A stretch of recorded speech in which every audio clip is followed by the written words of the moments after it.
Shalom sahabat Repa yang terkasih dalam Tuhan. Kudeta. Kata ini biasanya kita dengar di dunia politik, bukan?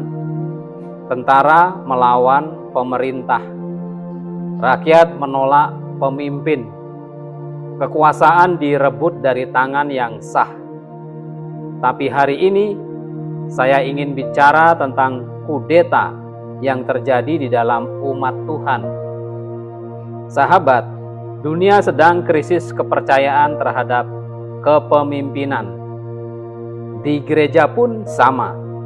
Terjadi kudeta rohani yang halus, tidak dengan senjata, tapi dengan kata-kata manis, dengan senyum yang palsu, dengan manipulasi pelayanan.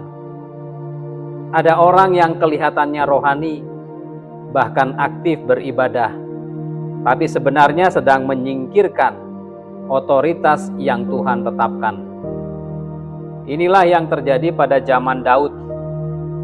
Seorang anak raja bernama Absalom melakukan kudeta terhadap ayahnya sendiri. Bukan di medan perang, tapi di hati umat Tuhan. Absalom mencuri simpati, membangun citra, memakai agama sebagai alat. Pertanyaannya saudara, apakah mungkin orang yang beribadah, melayani, bahkan mengaku dipakai Tuhan, sedang mengkudeta kehendak Tuhan sendiri? Mari kita lihat bersama bagaimana kitab 2 Samuel pasalnya yang ke-15 ayat 1-12 menyingkapkan wajah pengkhianatan yang dibungkus dengan kesalehan. Pada zaman itu, kerajaan Daud sudah mapan. Yerusalem sudah menjadi pusat pemerintahan dan ibadah. Tapi di balik stabilitas itu muncul ketegangan politik dan moral. Menurut tafsir akademik utama, peristiwa ini menandai kemunduran moral dalam istana rohani. Absalom bukan orang luar. Ia anak raja, bagian dari umat Tuhan. Bahkan mewakili generasi muda yang merasa punya hak untuk memperbaiki generasi sebelumnya. Absalom mulai membangun image politik. Punya kereta, punya kuda, dan 50 orang pengiring. Kita bisa baca dalam ayat yang pertama. Tanda simbolis dari kekuatan simbolik dan popularitas yang dikonstruksi atau yang dibangun. Absalom berdiri di gerbang kota, tempat rakyat mencari keadilan. Ayat 2. Di sana ia berkata, sekiranya aku diangkat menjadi hakim. Ayat 4. Absalom tidak menentang Daud secara langsung, tapi mendelegitimasi otoritas Daud dengan merayu hati umat. Inilah strategi kudeta rohani, bukan menghancurkan dari luar, tapi menggerogoti dari dalam dengan alasan peduli umat. Sumber tafsiran menegaskan konteks sosialnya adalah krisis keadilan dalam sistem kerajaan yang dimanfaatkan Absalom untuk merebut hati rakyat. Ia menciptakan ilusi bahwa dirinya lebih adil daripada Raja Daud.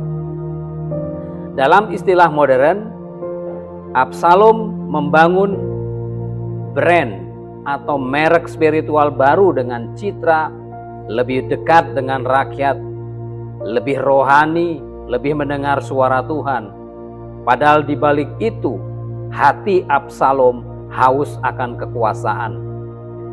Teks Ibrani di dalam ayat 6 menyebutkan, Vayignef Absalom et lev ansei Israel. Absalom mencuri hati orang Israel.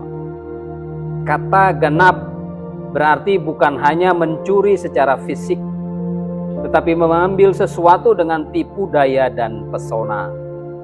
Artinya, Absalom tidak sekedar membujuk, ia merampok kesetiaan rohani umat kepada Raja Daud, raja yang diurapi Tuhan. Tujuan penulis kitab 2 Samuel sangat jelas, ingin menunjukkan bahwa pengkhianatan terbesar bukan dari musuh di luar, tetapi dari dalam keluarga rohani sendiri. Penulis ingin kita melihat bahwa ketika umat Tuhan lebih terpikat oleh pesona manusia daripada otoritas ilahi, maka mereka sedang berpartisipasi dalam kudeta terhadap kehendak Allah sendiri. Ini bukan sekedar kisah politik, ini cermin bagi gereja. Setiap kali umat lebih kagum pada figur daripada firman, lebih percaya pada emosi daripada kebenaran, disitulah kudeta rohani sedang terjadi. Sahabat, dari kisah ini kita belajar bahwa kudeta tidak selalu terjadi dengan senjata, tapi bisa dengan pelayanan ambisi dan simpati yang salah arah. Mari kita renungkan 3 ajaran teologis dari kisah ini. Yang pertama, kesetiaan tanpa ketaatan adalah pemberontakan terselubung. Absalom setia datang ke gerbang kota, mendengar keluh rakyat, tapi hatinya tidak tunduk pada Tuhan. Setia dalam aktivitas belum tentu taat di dalam motivasi. Tuhan tidak melihat seberapa sering kita melayani, tetapi mengapa kita melakukannya. Jika motivasi pelayanan adalah mencari simpati, bukan menaikkan Kristus, maka pelayanan itu sudah menjadi alat kudeta rohani. Pelajaran yang kedua, karisma tanpa karakter adalah bencana bagi umat Tuhan. Absalom punya pesona luar biasa. Ia tampan, pandai berbicara, visioner. Tetapi ia tidak punya hati yang takut akan Tuhan. Di dalam gereja masa kini, banyak orang terpikat pada karisma rohani. Dari cara bicara, gaya berdoa, bahkan gaya berpakaian. Tetapi tanpa karakter Kristus, semuanya itu kosong. Tafsir akademik menekankan bahwa penulis kitab 2 Samuel ingin menyingkapkan bahaya spiritual kepemimpinan yang manipulatif, yang menjadikan ibadah sebagai panggung, bukan altar. Pelajaran yang ketiga, Tuhan tidak pernah membela kudeta yang dibungkus kesalehan. Absalom mempersembahkan korban di Hebron. Kita baca ayatnya yang ke-12. Tindakan religius yang kelihatan rohani, tetapi ternyata tujuannya politis. Banyak orang hari ini pun memakai ibadah sebagai alat untuk legitimasi diri, validitas diri.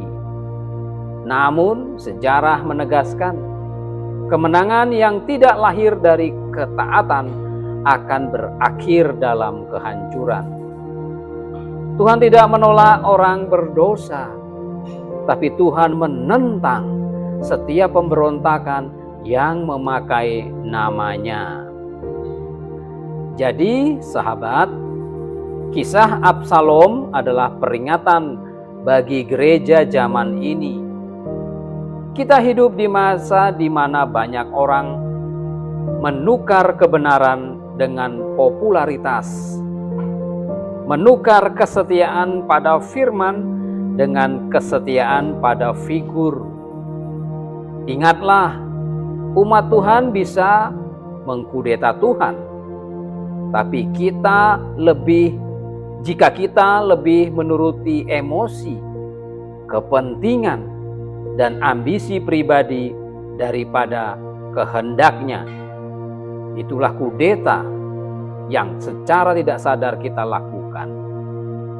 Mungkin kita tidak sedang memimpin pasukan seperti Absalom, tetapi mungkin kita sedang memberontak dalam hati, melawan otoritas rohani, menolak teguran firman Tuhan, atau memanipulasi pelayanan untuk keuntungan pribadi. Hari ini Tuhan memanggil kita semua untuk kembali kepada kesetiaan sejati. Kesetiaan yang tunduk pada kehendak Allah, bukan pada ambisi diri.